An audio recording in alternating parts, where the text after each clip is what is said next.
En 2010, Gentile Johnson était âgée de 15 ans, elle était encore adolescente, mais c'est cette année-là qu'elle va découvrir qu'elle était enceinte. Ce fut évidemment un choc pour elle et sa famille, mais elle va décider de garder son bébé. Au mois de février, alors qu'elle était enceinte de 5 mois, elle a décidé de quitter l'école parce qu'elle se sentait mal et elle est donc rentrée à la maison. Malheureusement, sa famille ne la retrouvera pas à son domicile, elle avait tout simplement disparu. Pour tout savoir sur la triste et très mystérieuse histoire de Gentile Johnson, lançons-nous maintenant dans la vidéo.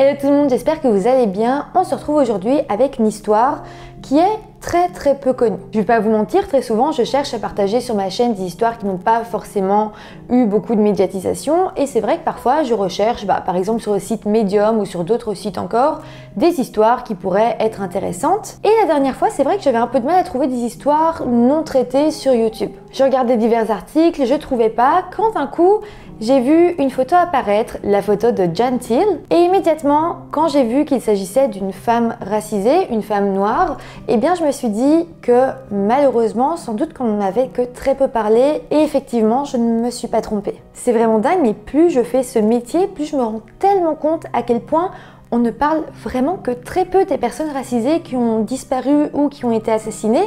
C'est vraiment fou, on parle toujours comme du même type de personnes ou de personnes venant des mêmes pays comme les États-Unis, la France, l'ouest de l'Europe en soi. On parle jamais d'autres pays, enfin voilà, je trouve ça vraiment triste et j'avais envie de faire une introduction sur ça, sur le fait que oui, il faut se rendre compte qu'il y a d'autres histoires. Il y en a plus encore. On a l'impression que déjà, il y en a énormément, mais il y en a encore plus et beaucoup dont on ne parle jamais. En tout cas, aujourd'hui, comme je vous l'ai dit, l'histoire que je vais vous raconter a été que très peu médiatisée. Elle n'a pas non plus été prise au sérieux au moment des faits par la police. Clairement, la famille de Gentile a été seule au monde dans cette histoire. En tout cas, avant de commencer la vidéo, comme d'habitude, je voulais aussi vous rappeler de vous abonner à la chaîne. Merci à tous ceux qui sont abonnés, merci à tous ceux qui s'abonneront.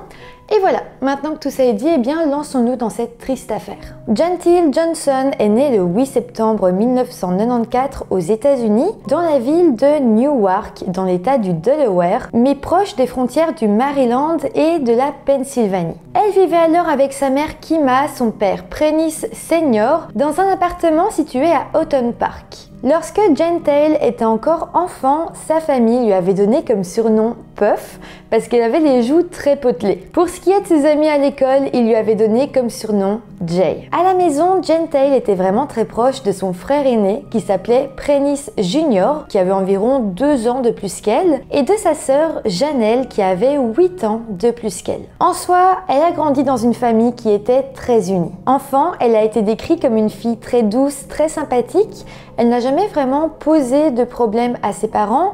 En soi, c'était une enfant très calme. Sinon, en dehors de l'école, Gentile avait beaucoup de passe-temps. Elle adorait d'ailleurs faire de l'athlétisme à l'école et elle adorait la coiffure. Elle aimait coiffer ses cheveux, mais également ceux de son entourage. En fait, dès qu'elle a été un peu plus grande, elle a eu comme rêve de fonder sa propre entreprise et d'avoir son propre salon de coiffure. Elle avait d'ailleurs déjà tout prévu. Son objectif était de terminer ses études secondaires et d'aller à l'école de cosmétologie. Elle voulait également obtenir son diplôme en commerce pour enfin ouvrir son propre salon de coiffure. Comme vous pouvez le voir, c'était vraiment une jeune fille pleine d'ambition. En 2010, Gentile avait alors 15 ans et elle étudiait au lycée de Glasgow, lycée qui se situait à plus ou moins 1 km de son appartement. Chaque matin, son frère, Prentice, se chargeait de la conduire à l'école parce que sa mère partait encore plus tôt le matin parce que son travail se trouvait dans la ville de Philadelphie. Pour ce qui est de la grande sœur, Janelle, je pense pas qu'elle était encore à la maison à ce moment-là. Et pour ce qui est du père, donc Prentice Senior, j'ai pas trouvé plus d'informations sur lui, donc je sais pas si les parents étaient encore ensemble à ce moment-là.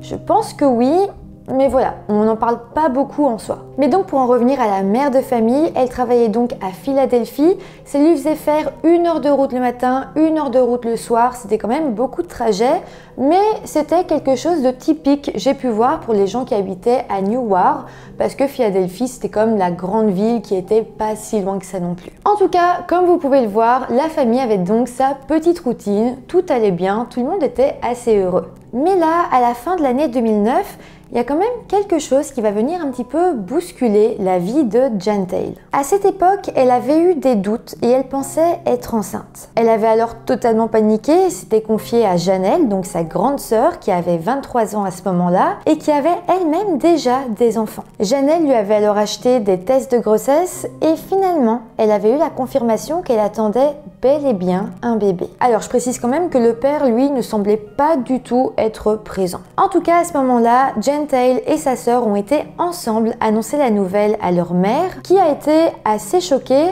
d'autant plus que Gentile voulait garder son bébé. Suite à ça, elle a alors parlé longuement avec sa mère, elle lui a expliqué à quel point elle avait envie de garder cet enfant, et finalement, sa mère a décidé de la suivre dans cette aventure et lui a dit qu'elle l'aiderait de toutes les manières possibles. D'ailleurs, Janelle, sa sœur, lui a également promis son aide. Donc voilà, finalement, une fois que le choc a été passé, la famille a vu l'arrivée de ce bébé comme une bonne nouvelle. De plus, Gentile a dit que ses objectifs de vie n'avaient toujours pas changé et qu'elle avait toujours pour but de faire de belles études pour atteindre son rêve. Mais à présent, on va se plonger dans la journée du mercredi 3 février 2010. Ce jour-là, la journée a commencé comme toutes les autres et Prentice, le frère de Gentile, l'a déposée à l'école. Il faut savoir qu'elle comptait continuer l'école le plus longtemps possible avant son accouchement et à ce moment-là, elle n'était qu'à 5 mois de grossesse. Mais bon, ce jour-là, dans la matinée, Gentile a appelé sa mère pour lui dire qu'elle ne se sentait pas bien du tout et qu'elle allait rentrer chez elle pour se reposer un petit peu. En soi, Gentile savait que son après-midi allait déjà être très chargé. Elle avait des activités extrascolaires qui se passaient quand même à l'école, mais dans l'après-midi, elle comptait y aller, donc elle s'était dit qu'avant ça, elle allait un petit peu se reposer. De plus, le soir même, elle avait également prévu de se rendre à un événement dans une église à Philadelphie. Elle devait en fait y aller avec son frère et rejoindre sa mère sur place. Alors, sa famille était quand même assez religieuse et Gentile ne voulait jamais rater les événements à l'église. C'était vraiment très important pour elle. Donc voilà, en soi, elle a quitté l'école et elle est rentrée chez elle à pied. Je le rappelle donc, mais elle habitait à moins d'1 kilomètre à pied. On sait quand même que lorsqu'elle a quitté l'école, Gentile a renvoyé un message à sa mère pour lui demander de l'appeler ou de lui envoyer un message un petit peu plus tard dans l'après-midi afin d'être sûre qu'elle soit bel et bien réveillée pour le moment où son frère viendrait la chercher. Sa mère l'a rassurée, elle lui a dit qu'elle pouvait se reposer tranquillement, qu'elle l'appellerait pour la réveiller. Et donc, quelques heures plus tard, eh bien, sa mère l'a appelée comme promis pour la réveiller. Mais c'est vrai qu'elle va trouver ça assez étrange parce que Gentile ne lui a pas répondu. Elle ne s'est pas non plus très inquiétée, elle s'est simplement dit que sa fille dormait sûrement très profondément. C'était un peu embêtant qu'elle se réveille pas, mais en soi, il n'y avait rien de grave. Mais finalement, vers la fin de l'après-midi, son frère Prentice est venu la chercher, mais dès qu'il va arriver sur place, il va directement remarquer qu'il y avait quelque chose d'étrange. Déjà, la porte d'entrée n'était pas verrouillée, ce qui laissait donc sous-entendre que Gentile était bel et bien rentrée. Pourtant, elle ne semblait pas être présente dans l'appartement. Ce qui est également étrange, c'est que malgré tout, le sac à main de Gentile se trouvait à l'intérieur ainsi que sa veste et ses lunettes. Prentice, donc son frère, était quand même assez perturbé par la situation, surtout que dans la cuisine, on pouvait clairement voir qu'un repas était en pleine préparation. Donc là, Prentice a décidé d'appeler sa mère en se disant que peut-être elle saurait où était sa sœur. Mais malheureusement, eh bien, sa mère n'en avait pas la moindre idée. Et évidemment, c'est à ce moment-là qu'ils ont commencé à sérieusement s'inquiéter. Prentice et sa mère ont alors appelé tous les amis de Gentile au cas où elle serait avec eux, mais là encore, personne n'avait eu de ses nouvelles. Sa famille a alors décidé de parcourir toute la zone autour de leur appartement et celle autour de son école en voiture, mais clairement, Gentile semblait avoir bel et bien disparu. Au final, ce soir-là, à 22 h, sa famille a été voir la police afin de signaler sa disparition. Sa mère expliquera d'ailleurs que ce n'était pas du tout le genre de sa fille de partir comme ça, sans prévenir personne, surtout qu'elle attendait vraiment avec impatience la cérémonie religieuse où elle devait se rendre le soir même. Par contre, j'ai quand même pu lire que dans le passé, Gentile avait déjà fait une petite fugue. Ça n'avait pas duré longtemps, c'était vraiment à la suite d'une dispute et elle était vraiment revenue très rapidement à la maison. Et puis dans tous les cas, ce jour-là, aucune dispute avait éclaté dans la famille et en soi, tout semblait aller bien. Mais bon, dès que les forces de l'ordre ont entendu cette histoire de fugue datant d'il y a quelques années déjà, eh bien, ils se sont dit que ça devait sans doute encore être le cas. Et puis ça, combiné au fait qu'il s'agisse d'une ado de 15 ans, qui en plus était enceinte, eh bien, les policiers ont juste imaginé que c'était une ado à problème qui avait fugué et rien de plus. En d'autres termes, ils n'ont absolument pas pris cette disparition au sérieux. Mais du côté de la mère de Gentile, au fond d'elle, elle savait que c'était loin d'être le cas. Il n'y avait pas de conflit à la maison à ce moment-là et la famille soutenait énormément Gentile dans sa grossesse. C'était sûr et certain, il ne s'agissait pas d'une fugue. Au final, sa famille a alors continué à rechercher Gentile seule pendant des jours. Mais voilà, la police a quand même pris la décision d'aller à l'encontre de la vie de la famille et a officiellement classé le cas comme une fugue. D'ailleurs, à cause de ça, les médias ont refusé de parler de l'affaire en disant qu'ils parlaient de disparition,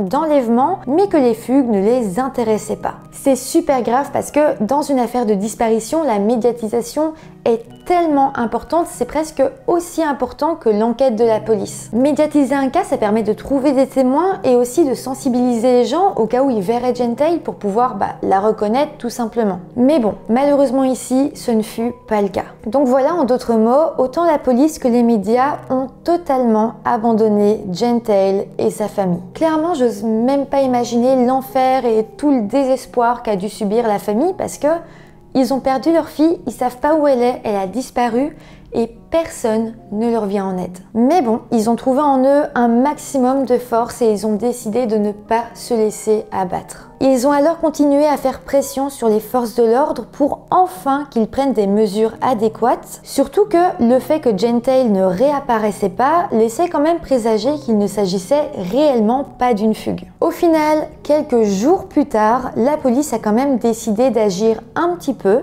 et a alors récupéré les relevés du téléphone portable de Gentile afin de savoir à qui elle avait parlé pour la dernière fois. C'est dingue qu'il ne l'ait pas fait avant parce que clairement, on va quand même avoir de gros indices. En fait, on va découvrir que le dernier appel entrant auquel Gentile avait répondu avait eu lieu à 13h38, donc au moment où elle était seule chez elle et qu'elle était censée se reposer. La personne qui l'avait appelée était en fait le père du bébé qu'elle portait. Malheureusement, je ne connais pas son prénom, donc on va l'appeler Joe. Alors, je vous ai pas encore parlé de Joe, on connaît pas énormément de choses sur lui, mais il faut savoir une chose qui est extrêmement importante, c'est qu'il s'agit d'un homme de 26 ans.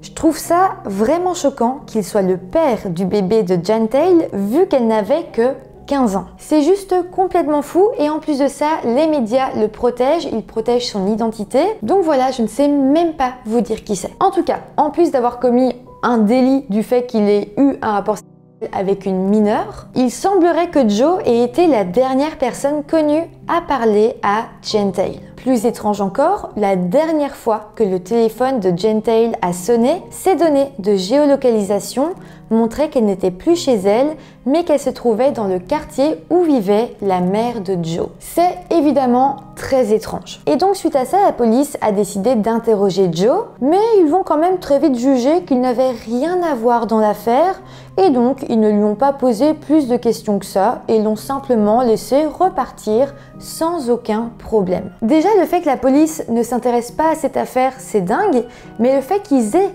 un suspect, qu'ils aient quelqu'un de très étrange en soi et qu'il ne l'interroge pas plus, c'est juste vraiment atroce. Et même moi qui vous raconte ça maintenant, je suis très en colère contre ces policiers, donc j'ose même pas imaginer toute la colère que devait ressentir la famille de Gentile. D'ailleurs, Kima, donc la maman de Gentile, va avoir sa propre théorie. Selon elle, Joe aurait pu venir voir Gentile chez elle ce jour-là et lui aurait alors demandé de sortir pour discuter avec elle. Ça expliquerait donc pourquoi la porte de l'appartement serait restée déverrouillée et pourquoi elle serait sortie sans ses affaires. Sans doute qu'elle pensait qu'elle allait avoir qu'une simple discussion et puis rentrer chez elle, mais que les choses auraient finalement mal tourné, que ce soit prémédité ou non. La mère de Gentile pense également que Joe aurait pu enlever sa fille, la tuer ou même la retenir contre son gré. En fait, il est clair qu'il ne voulait pas de cet enfant et sans doute qu'il avait peur également d'avoir des ennuis pour avoir eu une relation avec une personne mineure. D'ailleurs, peu de temps après, on aura la confirmation grâce à divers témoignages que Joe avait presque obligé Gentile à avorter et lui avait dit que si elle ne le faisait pas, il irait sans doute en prison. Donc en soi, le fait que Gentile ait voulu garder ce bébé l'avait énormément contrarié. Ça paraît donc logique que Joe soit le premier suspect dans cette affaire. Mais attendez, parce que les choses ne s'arrêtent pas là non plus. Les enquêteurs vont aussi découvrir que Gentile parlait également à deux autres hommes qui eux aussi étaient bien plus âgés. Ces deux autres hommes auraient pu eux aussi donc avoir un rôle à jouer dans cette affaire, mais bon, en soi, on n'en sait pas plus au final. En fait, la police a simplement déclaré que un des deux hommes s'était montré coopératif, l'autre non, mais c'est tout. Alors évidemment, rien ne prouve qu'ils ont réellement un lien avec la disparition de Gentile, mais malgré tout, il se peut qu'il soit coupable d'avoir eu une relation avec une mineure de 15 ans, même si en soi, c'est vrai qu'on ne sait pas avec certitude jusqu'où avait été leur relation. Mais dans tous les cas, une chose que je trouve également très triste dans cette affaire, c'est qu'on dirait bien que plusieurs hommes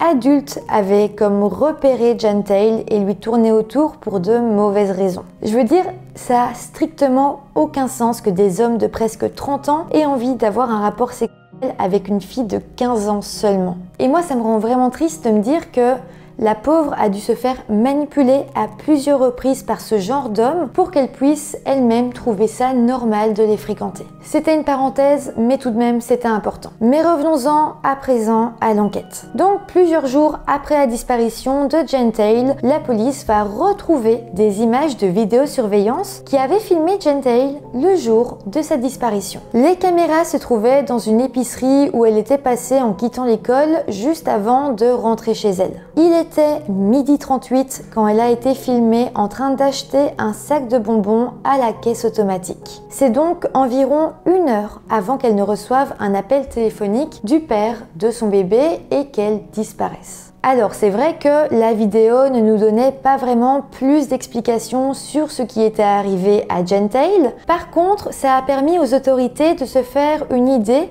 de ce qu'elle aurait pu porter au moment de sa disparition. On pouvait alors noter qu'elle avait ses cheveux tressés et qu'elle portait une veste de ski avec une capuche bordée de fourrure, un jean bleu et des baskets. De plus, la famille de Gentile précisera qu'elle avait une cicatrice sur le menton juste en dessous de la lèvre. En tout cas, ça, c'est malheureusement à peu près les seules preuves et indices qui ont été trouvés. Donc oui, le père de son bébé, Joe, est un gros suspect dans cette affaire pour le public, mais pour les autorités, il n'y a rien contre lui et donc ils n'ont absolument pas enquêté sur lui. Il n'y a eu aucune prise ADN et aucun relevé d'empreintes digitales, que ce soit sur Joe lui-même ou dans l'appartement de Gentile ou aux alentours. Mais en tout cas, après ça, le temps est passé et la disparition de Gentile est vraiment tombée dans l'oubli, même si clairement elle n'a pas été médiatisée avant ça. Mais plus personne n'en a vraiment parlé par la suite. Par contre, c'est vrai que les forces de l'ordre ont tout de même indiqué que sa disparition était classée comme suspecte et que finalement, ils ne croyaient plus vraiment qu'il s'agisse d'une fugue. C'est une bonne chose qu'il l'ait reconnu, mais je trouve ça quand même vraiment dingue qu'ils aient mis autant de temps pour reconnaître qu'il ne s'agissait pas d'une fugue. Mis à part ça, j'ai pu lire qu'il y a quand même pas mal d'associations qui s'étaient penchées sur l'affaire. La famille a quand même pu se faire aider et j'ai même pu lire quelque chose d'un petit peu cocasse. En fait, je savais pas du tout que c'était une pratique qui existait, mais pour essayer d'avoir plus d'informations, peut-être plus de témoignages, le visage de Gentile et des informations sur l'affaire ont été imprimés sur un jeu de cartes qui a ensuite été distribué en prison au cas où un détenu aurait entendu parler de cette affaire. Ça a même semblé fonctionner parce que les enquêteurs ont déclaré avoir reçu une piste très prometteuse en 2019, mais c'est vrai que depuis on n'a pas vraiment de nouvelles, donc j'espère vraiment que c'est parce qu'ils enquêtent et non pas parce que la piste a été abandonnée. En tout cas aujourd'hui il existe plusieurs théories sur ce qui se serait passé. Dans un premier temps, il y a la théorie comme quoi Giantail serait parti volontairement. Alors personnellement je n'y crois absolument pas, mais il faut quand même préciser que ça reste une théorie, surtout qu'elle est répertoriée dans la base de données des personnes disparues comme une fugueuse en danger. Bon, sinon une autre des théories est celle de l'enlèvement. Effectivement, ça reste une possibilité que Joe, donc le père du bébé, ait décidé d'emmener Giantail ailleurs pour la faire accoucher afin que personne ne sache jamais qu'il était le père de cet enfant et qu'il ait donc eu des relations avec une fille mineure. Si Giantail a été emmené autre part, c'est vrai qu'il aurait pu l'emmener n'importe où. La ville de Newark se trouve dans un coin de l'état du Delaware, à la frontière de la Pennsylvanie et du Maryland. Donc en soi, ça aurait été quand même assez facile pour Joe de l'emmener dans un autre état. Il y a également quand même pas mal de grandes villes à proximité, dont la ville de Wilmington qui se trouve à seulement 25 minutes à l'est, et puis la ville de Philadelphie qui est à 1 heure de route. Après, si encore une fois vous voulez mon avis, je doute qu'il ne s'agisse que d'un enlèvement. Si c'était le cas, je me dis que Giantail serait peut-être déjà revenu. Ça fait quand même déjà 14 ans, je me dis qu'on aurait déjà eu plus de réponses. Donc selon moi, et ça nous mène à notre troisième théorie, Giantail a sans doute été victime d'un meurtre. Est-ce que le père du bébé aurait tenté de la faire avorter de force et ça aurait mal tourné? Pour moi, c'est une possibilité. Si jamais il avait tenté de lui provoquer une fausse couche en la rouant de coups, si jamais il aurait essayé de lui-même faire une sorte d'avortement clandestin, enfin quelque chose du genre, il est possible que Giantail ait perdu la vie suite à ça. À ce moment-là, Joe aurait donc dû cacher son corps et encore une fois, autour de la ville de Newark, il y a quand même pas mal d'endroits où il est facile de faire disparaître un corps. La ville est entourée d'énormément d'espaces verts. Pour vous donner une idée, au sud se trouve le parc de Iron Hill, à l'ouest la zone de gestion des ressources naturelles de Fair Hill et au nord le parc d'État et la réserve de White Clay Creek. Donc, si le corps de Giantail se trouve à l'un de ces endroits, il doit sûrement être très bien caché. Mais bon, évidemment, ça ne reste qu'une théorie parmi tant d'autres. En fait, on peut qu'espérer qu'un jour quelqu'un parlera et que la famille pourra connaître la vérité dont elle a tant besoin. Aujourd'hui, la mère de Giantail se demande souvent si elle a un petit enfant quelque part dans ce monde. Elle expliquera d'ailleurs que quelques jours après sa disparition, Giantail devait normalement se rendre à un rendez-vous pour connaître le sexe de son bébé. Sa mère se demande alors souvent si elle aurait dû avoir une petite fille ou un petit-fils. Et puis si Giantail avait effectivement pu mettre au monde son enfant, aujourd'hui il devrait avoir 14 ans. En tout cas, pour terminer, la famille a quand même très souvent critiqué le manque de couverture médiatique dont Giantail a fait l'objet. D'ailleurs, à l'époque, il n'y a qu'une seule journaliste qui s'est réellement penchée sur cette affaire, qui a réellement donné du crédit à cette disparition, et elle s'appelle Claudia Riveria. Elle avait totalement pris l'affaire à cœur et elle a alors lancé un blog qui s'appelle Where is Giantail? Ce blog existe toujours aujourd'hui, je vous mets le lien en barre d'infos, et c'est en soi le seul média qui parle réellement de ce cas. En tout cas, c'est tout ce qu'on sait pour le moment par rapport à cette affaire. J'espère réellement que on en parlera un peu plus. J'espère réellement que cette histoire va se faire connaître pour que peut-être la police puisse sentir le besoin d'enquêter un peu plus et aussi pour que la famille se sente entourée et comprise. En tout cas, n'hésitez pas à me dire en commentaire tout ce que vous en avez pensé. N'hésitez pas non plus à me dire toutes vos théories, je les lirai avec attention. N'hésitez pas non plus à mettre des petits pouces en l'air si la vidéo vous a intéressé, à vous abonner à ma chaîne. Et moi je vous dis à très bientôt pour une nouvelle vidéo. Bye!